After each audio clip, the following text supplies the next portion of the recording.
La Liga de los Ases, la Liga de los Sueños, sueños para la afición, sueños para los equipos y los directivos. Pero ¿saben una cosa?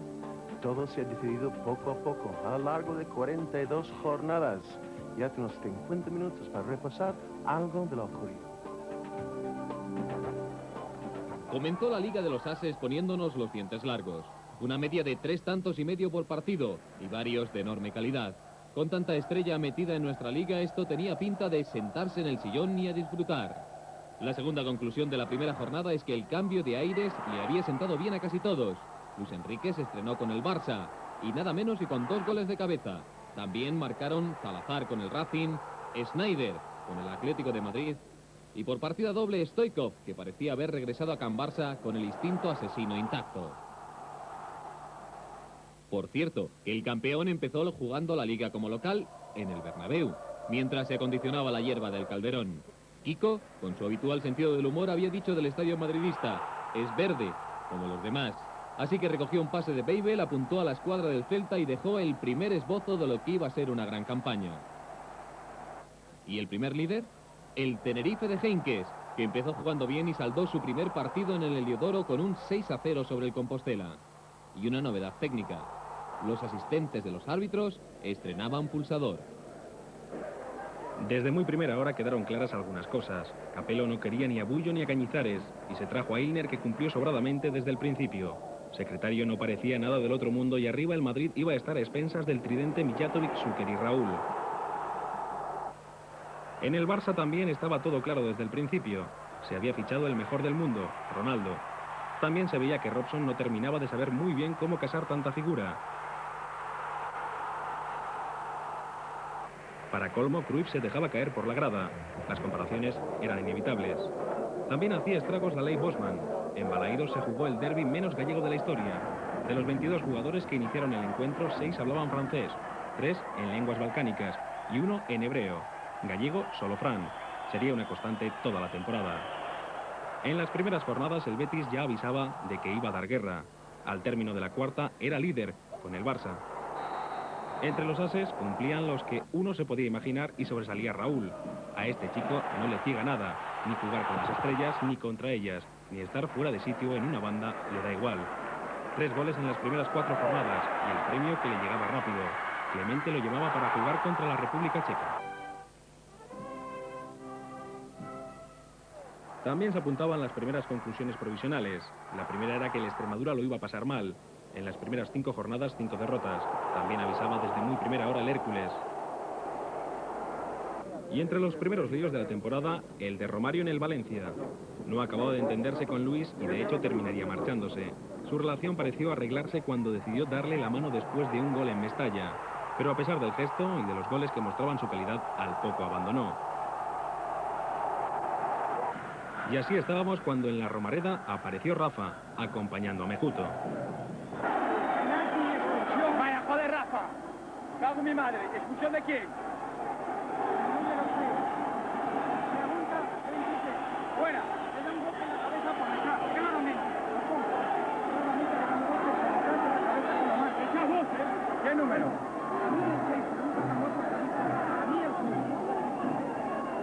¿Y es expulsión y penalti? Levanta la bandera, déjate de expulsar. ¡Levanta la bandera! ¡Déjate de expulsar!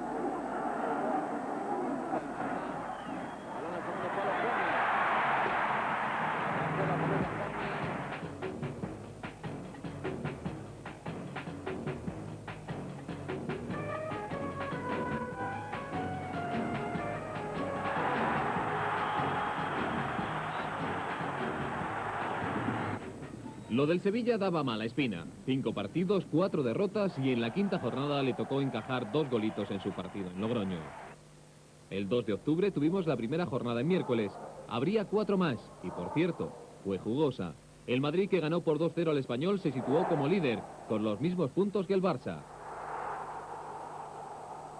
Los de Robson habían cedido ante el Tenerife su primer empate en casa, y tenían ya a Ronaldo encaramado en la cabeza del Pichichi. Y en Riazor, al final del Depor Rayo, un objeto impactó en la cabeza de Jon Andreu. El cierre del estadio provocó que el Endoiro acabase peleando con la Federación y con la UEFA, y el partido de suspensión no se disputó hasta 4 meses después. El Barça de Robson ofrecía serias dudas sobre su funcionamiento colectivo, pero Ronaldo las despejaba todas. Un 12 de octubre por la noche, agarró un balón hacia la mitad del multiusos de San Lázaro, dejó tras de sí una estela de rivales burlados y marcó un gol que tardaremos mucho en olvidar, Robson incluido. El Madrid ofrecía un juego rocoso y gris que no gustaba al público y que tenía un poco atacados a los jugadores, por ejemplo a Mijatovic, que protagonizó este feo incidente con Iñaki. Los nuevos fichajes del campeón, el Atlético, tampoco funcionaban. Y en Zaragoza, como era de esperar, los Ligallo ofrecieron su particular homenaje a Mejuto y Rafa. 15.000 silbatos sirvieron para reivindicar que en la Romareda no habían andado finos los colegiados. Mención especial para la Real, que andaba francamente bien. Buena parte de la culpa la tenían goles como este de Crayovean. Queda dicho que ni Madrid ni Barcelona encantaban a sus aficionados. Toda regla admite sus excepciones. En la octava jornada el Madrid tiró un órdago con 6 goles precisamente a la Real, que sin embargo tuvo razones para quejarse del arbitraje. El Barcelona respondió con 8 al Logroñés, entre ellos un penalti que lanzó Stoichkov, después de organizar un jaleo para que le dejaran lanzarlo a él. La fiesta estaba desatada. Aunque no en todas partes. Lopera llevaba su contencioso con Canal Sur al extremo de no dejar pasar a las cámaras de la Autonómica, que acabó encontrando la hospitalidad de una azotea junto al Villamarín.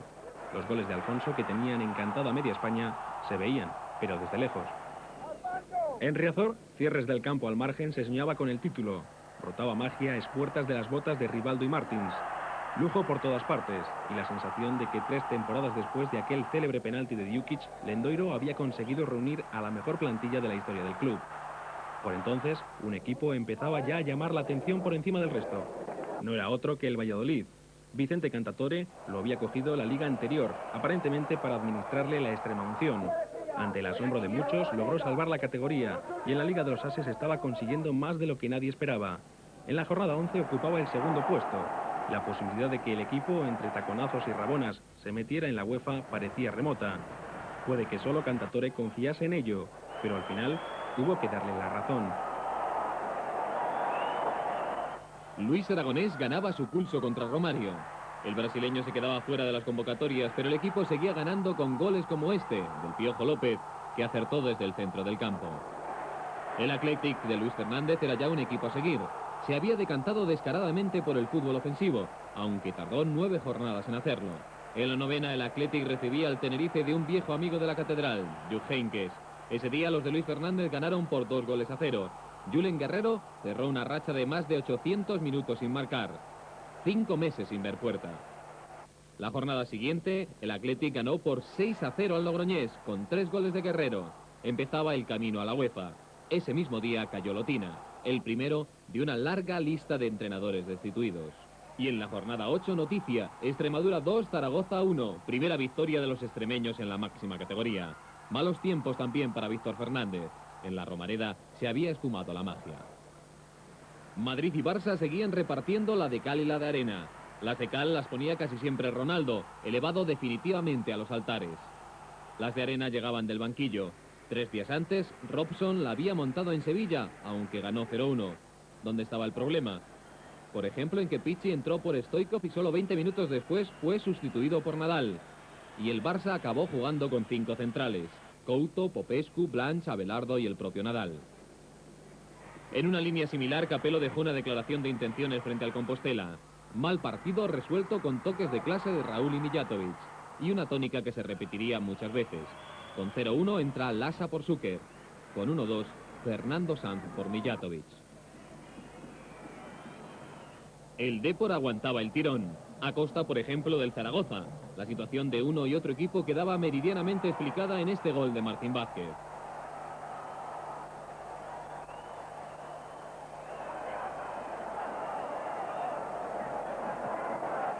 Para buscar más ejemplos de equipos pasándolo mal había que mirar lógicamente al fondo de la tabla. Por allí se encontraba el Hércules, al que había superado el Extremadura. El Hércules era por entonces una extraña amalgama de extranjeros de medio pelo, e Iván Brixis lo estaba pasando francamente mal. Y en esas estábamos cuando llegó el primer gran partido del año entre 2 asiduos a los grandes choques, Barça y Atlético de Madrid. Entre todos los azulgrana destacó Guardiola.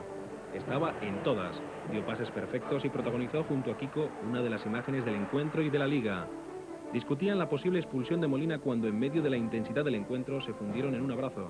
Por cierto, el Barcelona estaba mutilado por las ausencias de Ronaldo, Bahía y Figo, que o se habían ido o acababan de llegar de sus compromisos internacionales. Era una de las consecuencias de la disparatada Liga de 22, que cada poco nos privó de ver a las estrellas foráneas, reclamadas por sus respectivas selecciones. En total, 47 se perdieron la jornada. Entre ellos, Šuker y Mijatović. Al día siguiente, más madera para la polémica. Real Madrid-Logroñés. Apuestas sobre cuántos goles conseguirían los blancos. Y al final, empate a 0. Tras el encuentro, Capello se plantó en la rueda de prensa y dijo: esto es lo que hay. Seguía el pulso con Lorenzo Sanz para conseguir más refuerzos. El 17 de noviembre, 2 semanas después de haber sido despedido, Víctor Fernández recibe un hermoso homenaje de los Ligallo.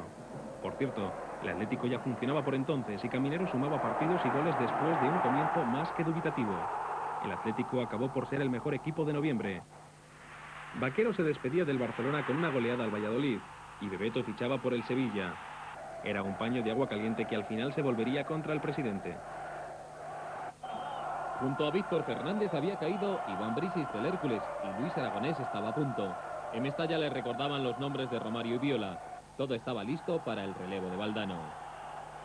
Alejado de estas preocupaciones estaba Marcos Alonso. El entrenador del Racing contaba 8 jornadas consecutivas sin perder y era quinto.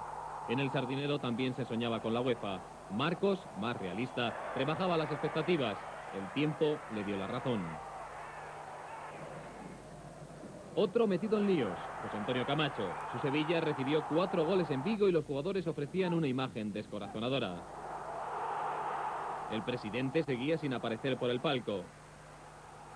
En Coruña, Cedrún recibió 4 goles de un Deportivo a un invicto y le echó la culpa a la luz. Denuncio porque esta portería está mal. Está mal. Y que lo vean, analicen, porque esto es que se ve sombras. Está mal, está mal. Y San Mamés fue escenario de otro partidazo. Un Athletic Barça en el que Luis Fernández se pasó y en el que el Barcelona perdió su primer encuentro. Por contra, partidazo del Real Madrid frente al Valencia. Los de Capello asumían el liderato, ya hasta final de liga. Y llegó diciembre, y llegó con referéndum. Se convocó en Gijón para decidir el color del pantalón que habría de lucir el equipo. El azul. Diciembre además llegó con frío, con pocos goles, solo 17, y con una de las peores noticias de la liga, la muerte de Alfonso Solans, el presidente que había ganado la Copa del Rey y la Recopa con el Zaragoza. Su equipo le homenajeó con la primera victoria en casa de la liga. Los aficionados llevaban esperando desde mayo. El Betis, intratable fuera de su casa, no había perdido lejos del Villamarín. Valdano se sentó en el banquillo de Mestalla y el Depor flaqueaba en su juego, pero seguía entre los grandes. Recuerda el mes de diciembre, llegó el primer gran duelo, Real Madrid, Fútbol Club Barcelona. ¿Qué pasó? Pues marcaron Mijatović y Šuker. Mientras tanto, Ronaldo fallaba ante la portería contraria.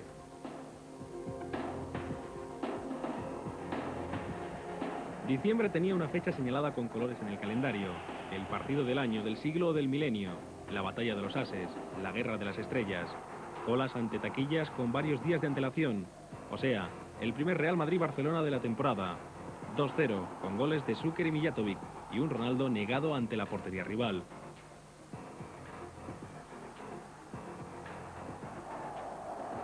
Pero si algo tenía la Liga era vértigo. Y a la noche del Bernabéu sucedió la tarde, otra vez de San Mamés. Así que puestos a recordar la jornada, es curioso que la memoria nos acerque con más frescura lo que sucedió en la Catedral. Sucedió que a Simeone se le cruzaron los cables y clavó los tacos en la pierna de Julen Guerrero. Sucedió que se vio un encuentro con toda la intensidad y el ritmo que no había tenido el del Bernabéu, y Luis Fernández acudió a la rueda de prensa cargado de Kleenex. ¿Qué le pasó antes? Sí. ¿Pero quién es el que ha pasado antes aquí? El señor Anti. Ah, porque ha olvidado los pañuelos. ¿Estaba llorando? Poli, por favor. Primera entrada. El Celta, jugando francamente bien, coqueteaba en la zona UEFA. En cambio, el español de Pepe Carcelén andaba a 4 puntos de la promoción.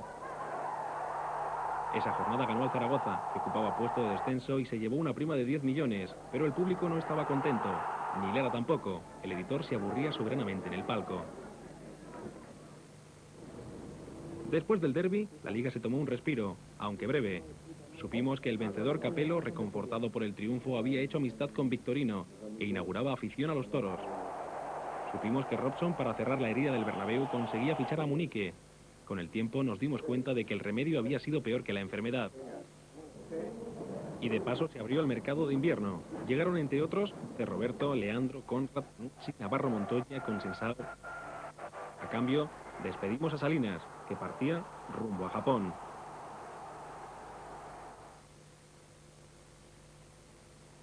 Iba a llegar enero. Podría decirse que el mes de la cuesta. En realidad fue el mes de los pañuelos. Para Robson las pañoladas empezaron antes. El 22 de diciembre vio la primera, y eso que su equipo ganó en el Camp Nou al Celta. Pero las cosas no iban bien. Ronaldo fue pitado y salió por petenera. Que venha para nos apoiar é importante. Aqueles que venham a avaiar, prefiro que fique en casa, ¿no? Y eso que el Madrid solo había empatado el día antes con el Valladolid. Pero el Barça empezaba a tirar la liga, y el socio lo sabía, a pesar de la victoria en Riazor, tras la que, por cierto, Robson recriminó a Ronaldo que no se tiraran en el área. Pero la bomba tenía que llegar y llegó. Derrota en casa con el Hércules. Después de ir ganando 2-0, los azulgranas se dejaron remontar. Solo un día después de que el Madrid no pasara del empate a 0 en Almendralejo. Por entonces, el Newcastle estaba ya detrás de Robson, y la prensa de Barcelona recogió la derrota frente al Hércules con una llamativa dureza. En el Villamarín, Luis Enrique, a base de coraje, salvó los muebles. Frente al Rayo, el Camp Nou estaba tan harto que ni siquiera el 6-0 libra de las protestas al técnico inglés. Entre otras cosas, porque Robson albergaba la insólita idea de estrechar el campo para favorecer los saques de banda de Amunique. Y llega el Oviedo. 2-0 hasta los minutos finales, en los que Oli aprovecha una noche desastrosa de la colección de centrales de Robson. Empate a 2. El relevo del técnico parece inminente. Frente al Español, el desastroso arbitraje de Mejía Dávila sirve como coartada, pero la situación llega al borde del esperpento. En plena crisis, aprovechando el parón liguero, Robson da vacaciones a Ronaldo. Las imágenes del crack envuelto entre plumas de colores dieron la vuelta al mundo. Luego, victoria ante el Racing y la derrota en Anoeta, con el famoso gol de Pedro directamente desde el córner, que alguien bautizó como el gol del conejo, por los botes del balón. ¿Por qué se salvó Robson? Sin duda por la apuesta personal de Núñez y por los enganchones del Madrid. Tras el empate de Almendralejo, Zúquer estalla. Bueno, pronto se va a saber muchas cosas y en este momento, por favor, me respetan porque no puedo decir muchas cosas. Me gustaría saber cuántas veces me ha cambiado, pero con un empate a 0 no me gusta que me cambien. Tampoco me gusta cuando marco 3 goles y me he cambiado contra el Valencia o contra Real Sociedad. No, dado que no está sustituido. Pero bueno, a veces llega este mal sabor de la boca. Además, Capello montó un escándalo en Alicante, partido en el que sentenció a secretario y Fernando Sanz. Empezaba a tener detractores en el vestuario. La semana siguiente el Betis empató en el Bernabéu y poco después el Madrid encajó su primera derrota de la Liga en Vallecas. Visto desde Barcelona, a pesar de los problemas, el Madrid está a solo 6 puntos. Hay tiempo.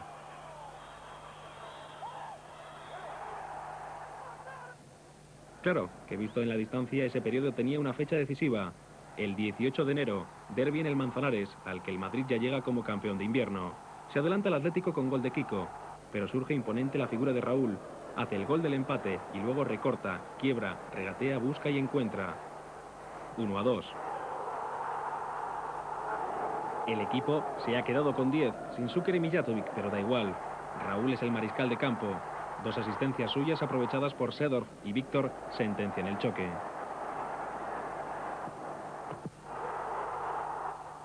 Pero volvamos atrás. Hablábamos de pañuelos. Tosak los vio porque el equipo no jugaba bien, pero él echaba leña al fuego. En la jornada 18 anunció que no renovaría. Bueno, en el fútbol nunca se sabe, ¿no? Pero de verdad es que en estos momentos veo muy difícil una renovación este contrato aquí. Y en la 20, tras sustituir a Rivaldo en medio de una gran bronca, las cámaras grabaron gestos feos y palabras subidas de tono de Tosak hacia la grada. Aún aguantó un mes, pero el relevo estaba cantado. Frente al Hércules, Carlos Alberto Silva estaba ya en el banquillo, y el cambio fue para bien. Hubo pañuelos contra Espárrago, porque el Zaragoza seguía perdiendo y era cuarto por la cola. El uruguayo empeoró los resultados de Víctor Fernández. Acabó en la calle. El relevo, Luis Costa. La Romareda vivía con el fantasma del descenso, pero había empezado la solución a sus problemas. Más pañuelos para Caldas, el presidente del Sevilla, que necesitó incluso protección oficial para acudir al palco. Harto de estar harto, Camacho se marchó. Había un dinero para hacer un equipo, tuvieron que hacer unos fichajes con ese dinero. Y un día antes de empezar el campeonato, se cambió todo. Lógicamente a la afición no se le puede engañar.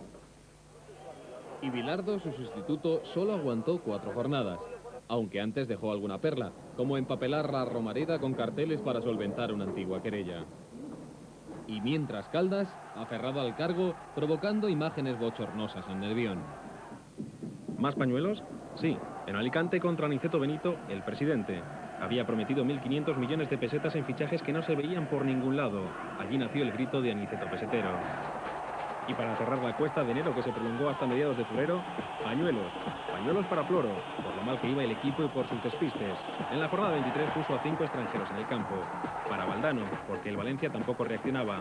Y hasta para Luis Fernández, por no poner a Urzaiz. 2 modestos merecen atención en este periodo. El primero de Extremadura, a pesar de los arbitrajes. Digno de una película de Almodóvar. Ni Vivi Andersen hubiese hecho un mejor arbitraje. Mejor dicho, un peor arbitraje. Tras el empate con el Madrid, ganó en Balaídos, ganó al Deportivo, perdió con el Caballo. Navarro Montoya había añadido calidad a la portería y Kuki Silvani marcaba goles decisivos. Pero los árbitros seguían haciendo de las suyas. ¿Adivinan el resultado? Efectivamente, pañuelos, además negros, contra los árbitros. Luego encadenó un empate y 3 victorias y se alejó para siempre del último puesto, e incluso llegó a estar fuera de la zona de descenso. El otro modesto era el Rayo. Le iban mal las cosas a Paquito, tanto que tras el partido contra el Extremadura fue sustituido por Zambrano.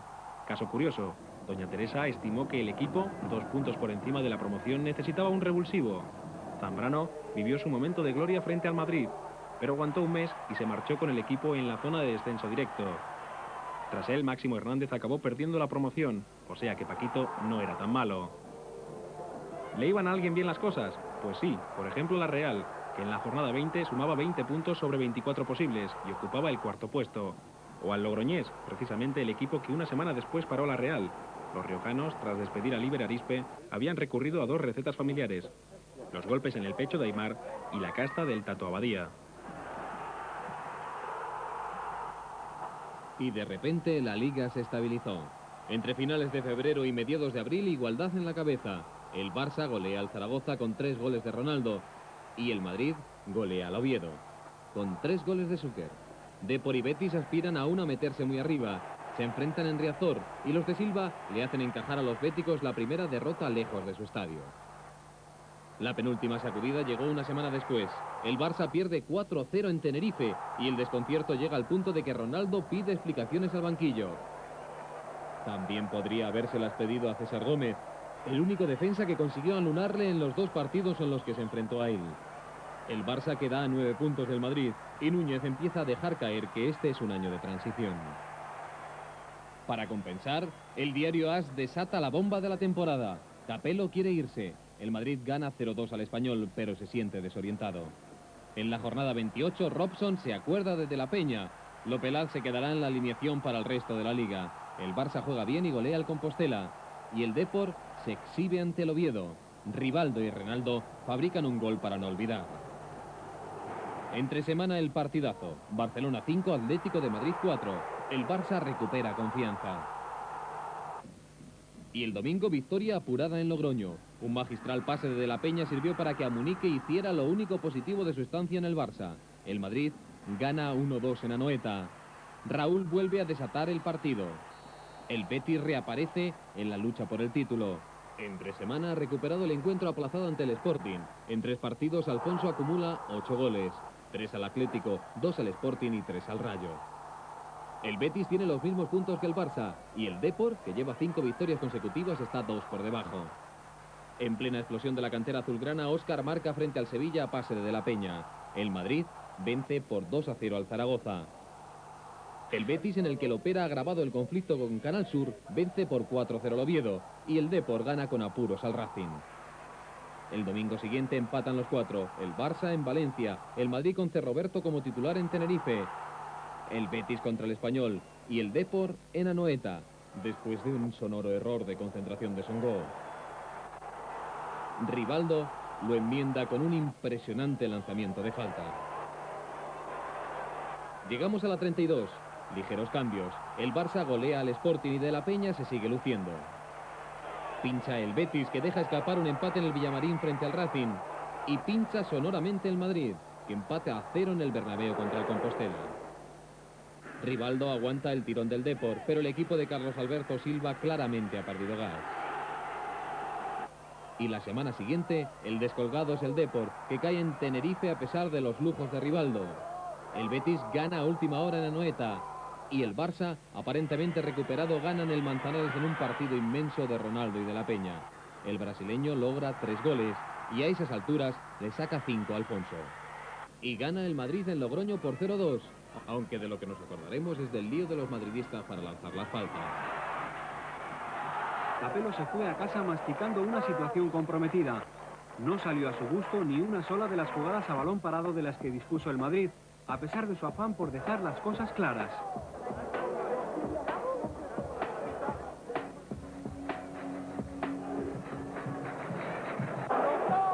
Capello ordena a Víctor que pare el balón para que centre Roberto Carlos.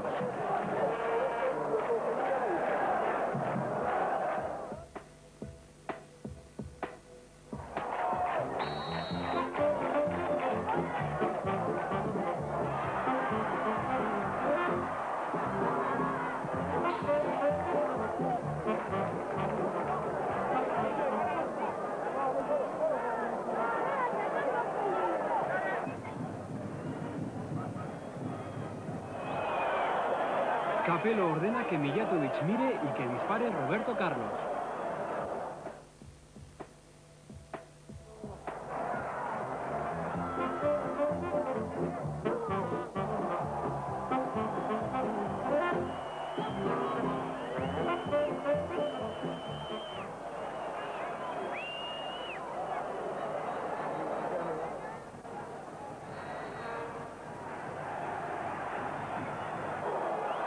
Capello ordena a Roberto Carlos que abra el balón a la posición de Víctor.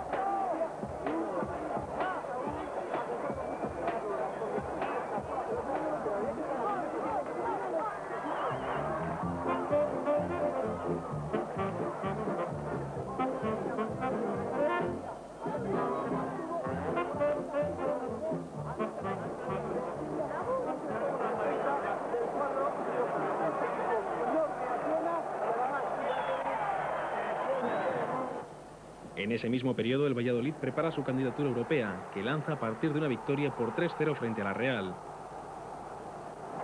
Semanas después, le hace un rotundo 4-1 al Valencia y luego vence al Sporting. Cantatore ha descubierto a otra estrella, se llama Benjamín y marca los goles a pares. Con este encuentro, el Valencia cierra prácticamente sus aspiraciones europeas. El impulso que el burrito le había dado al equipo, con 2 goles en su presentación ante el Sevilla y otro una semana después en el Manzanares, viene a morir ahí.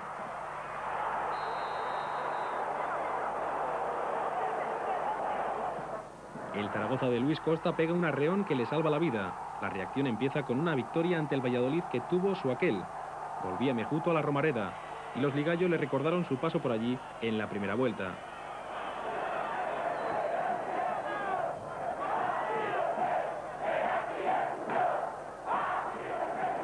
Y la semana siguiente empate en San Mamés.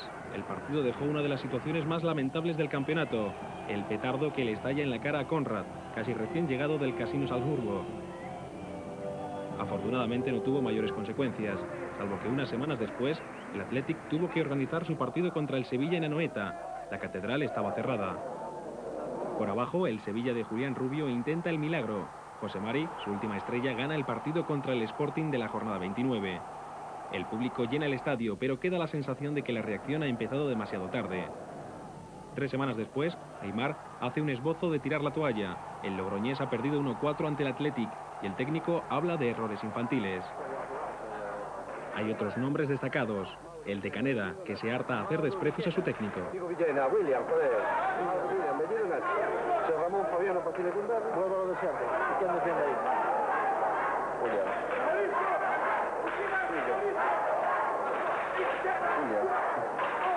Ay, 20 nada más. Una mierda. Fernando Vázquez le cierra la boca con un 4-0 al Extremadura, que pese a todo sigue intentando el milagro. Y el de Mostovoy, que arma un buen lío con Fabiano en el Compos Celta. Era el primer síntoma de que su equipo se descosía en el tramo final de la liga. En el Manzanares por el Valencia. Así que, a 9 jornadas del final, todo estaba listo para el sprint decisivo. Pero el Barcelona iba a hacerlo lastrado. La directiva había ofrecido a final de año la posibilidad de mejorar el contrato de Ronaldo para blindarlo. A estas alturas, el futuro del crack brasileño no estaba ni mucho menos claro. Y llegó la jornada 34.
La jornada siguiente el Barça gana al Athletic en el Camp Nou.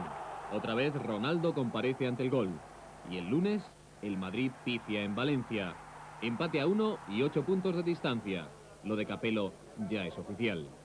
Esta es una buena experiencia para comunicar a mi decisión de irme al club del Real Madrid.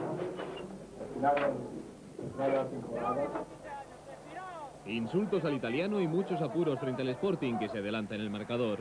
Los de Capello completan su 12ª remontada en la Liga. Al Barça le espera el Extremadura, que no ha perdido en casa desde que cuenta con el Mono Montoya. 2 goles de Luis Enrique y 1 de Ronaldo acaban con la racha. Siguen los 8 puntos de distancia.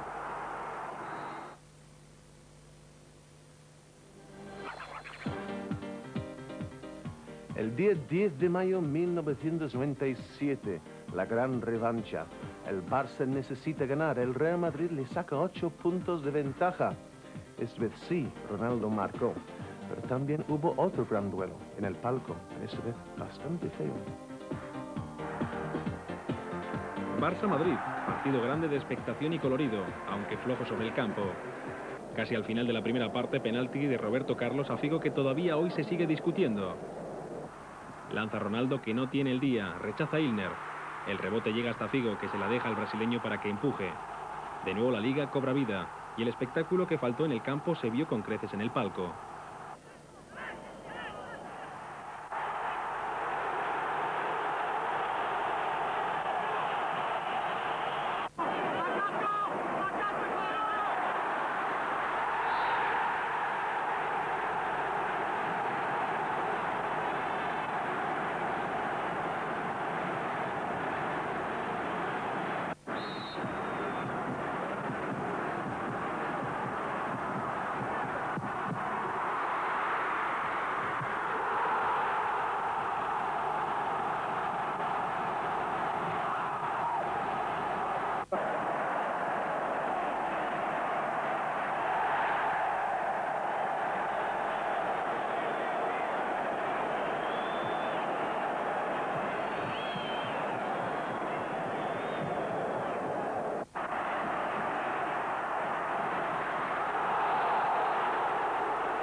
Con la liga tan abierta, lo demás eran peleas menores.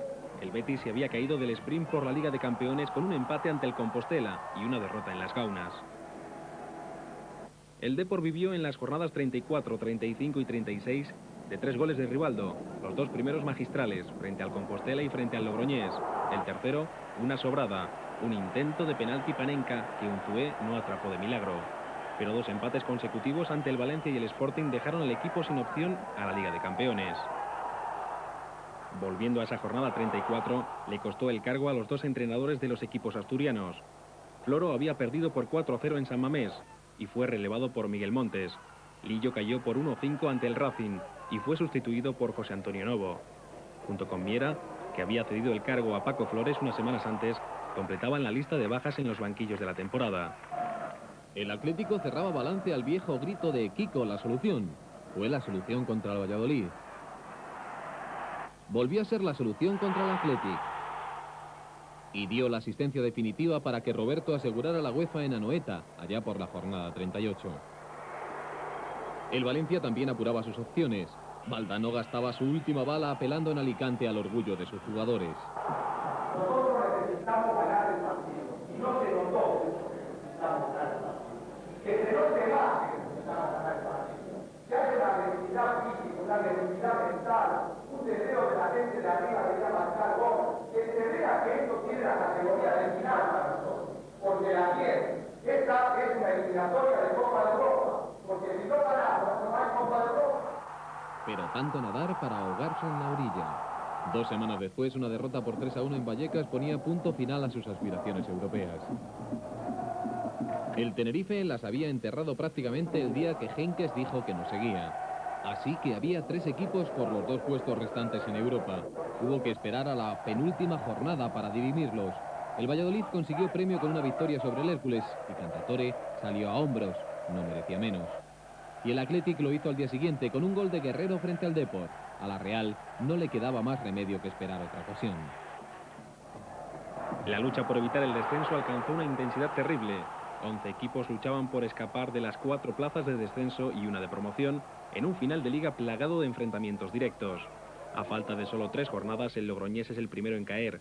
Un empate en las Gaunas contra el Oviedo acaba con sus esperanzas.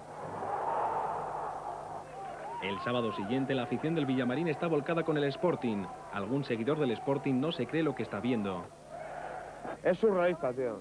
¿Qué es surrealista? Porque la gente que sigue gana el Sporting, tío. Eso es increíble. Es que ves, lo ves, tú. Es que es imposible, tío. Si para mí que estoy soñando, tío. Esto no es mentira, si estoy dormido, tío. El motivo no es otro que una victoria de los asturianos pone al Sevilla con pie y medio en segunda. El gol de Cherichev se celebra como si lo hubiera marcado Alfonso. Y el Sporting gana. El primer perjudicado es el Hércules, que automáticamente desciende. Y al día siguiente cae el Sevilla, de nuevo con el Oviedo como verdugo.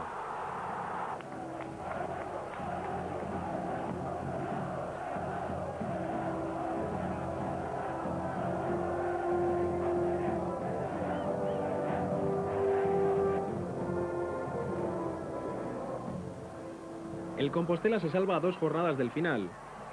El Sporting y Español lo hacen en la penúltima, igual que el Zaragoza, que ha contado con un valedor de excepción, Gustavo Poyet, que tras anunciar su marcha al Chelsea ha conseguido 3 goles decisivos en los 6 últimos encuentros.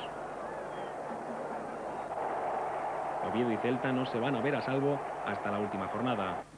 El Extremadura cierra un año hermoso entre lágrimas. El sueño de estar entre los grandes acaba para un modesto pueblo, Almendralejo, que en un solo año en la Liga de los Ases ha dado muchas lecciones a los grandes y a los que no lo son tanto. Y el Rayo se queda para la promoción, contra el Mallorca, por segundo año consecutivo. En cuestiones tan serias no conviene arriesgar tanto, y los Baleares envían a segunda a los vallecanos. Antes que el Mallorca, el Mérida y el Salamanca ya se habían asegurado el puesto en primera. Pero habíamos dejado la Liga sin decidir. Tras el partido del Camp Nou, 5 puntos separaban a madridistas y culés. El miércoles siguiente, el Barcelona gana la Recopa en Rotterdam frente al Paris Saint-Germain con Ronaldo de penalti. 4 días después de la fiesta azulgrana, el Madrid se despistó. Frente al Valladolid, 1-0 de penalti más que discutible. Los de Cantatore dan un baño a los de Capello. Y en el Barcelona, Óscar sigue respondiendo. Gana por 1-3 en Balaídos con 2 golazos suyos. Se mantienen los 5 puntos de distancia. Jornada 39, sábado por la noche. El Barcelona tiene muchos problemas ante el Depor. Ronaldo, muy individualista, se harta de fallar ocasiones. Había marcado en las últimas 8 jornadas, pero no parecía su día. Así hasta el minuto 89.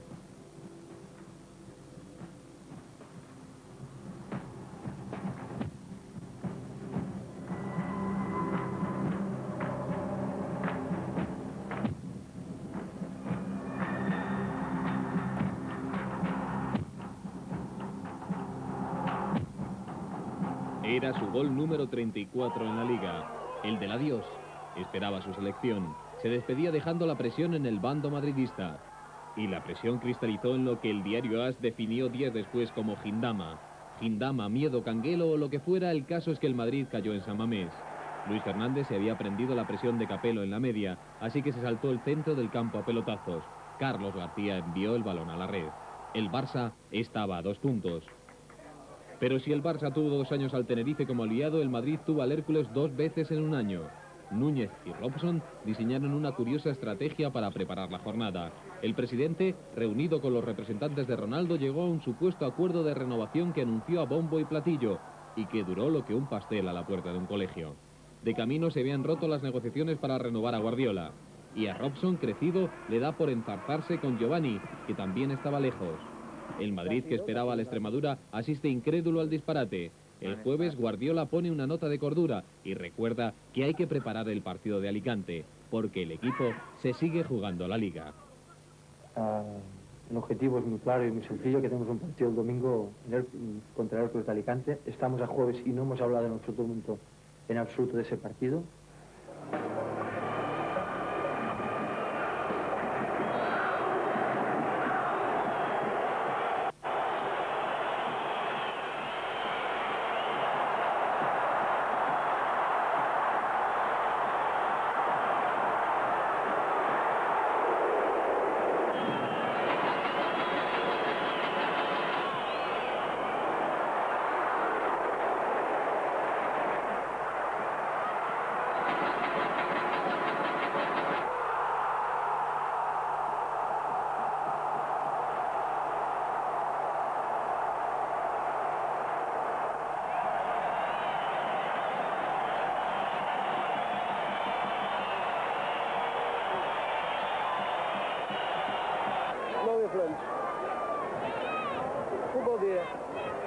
fora. No, 3 partidas, não uma partida, 3 partidas.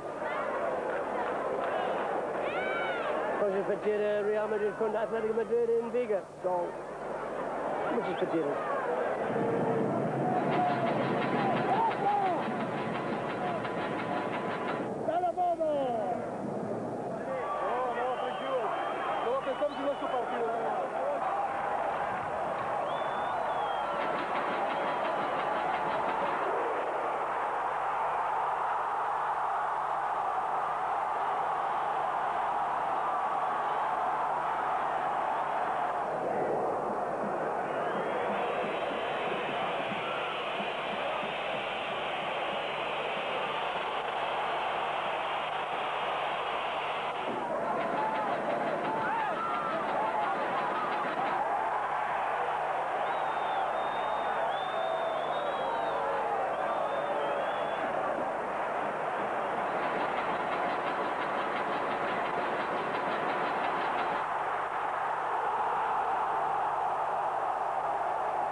La suerte está echada. Al Madrid le falta un punto en 2 partidos y lo consigue con creces en un gran encuentro frente al Atlético de Madrid. Raúl, Hierro y Mijatovic consiguen los goles que hacen campeón al Madrid. De ahí a Cibeles, en una noche que acabará siendo amarga por la muerte de un hijo de Alfonso del Corral.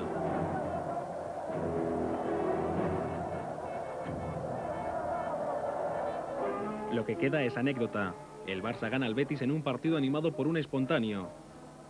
Y el Madrid se despide de la Liga goleado en Balaídos ante un Celta que se juega la vida, mientras que el Barça gana en Vallecas con un gol de Rullet que casi cierra el expediente.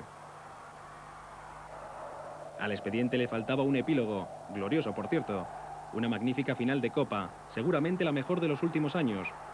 Una pelea de colosos entre Betis y Barcelona que se cerró en la prórroga, de la mano de un Figo imponente. Así que veremos al Madrid, al Fútbol Club Barcelona en la Liga de Campeones la temporada que viene. Pero ya tenemos que despedirnos, pero quiero dejarles con las imágenes de un campo que nunca volveremos a ver. Sarriá, lo echaremos de menos. Adiós. Aquel 22 de junio se acabó algo más. Se acabó Sarriá. Se fueron los 64 años de historia de un campo que vio jugar a la gran selección de Brasil en 1982. De un campo por el que también pasearon su fútbol Ricardo Zamora, Alfredo Di Stéfano y Ladislao Kubala. No es mal cartel para recordar que hubo más ases antes de los de esta liga.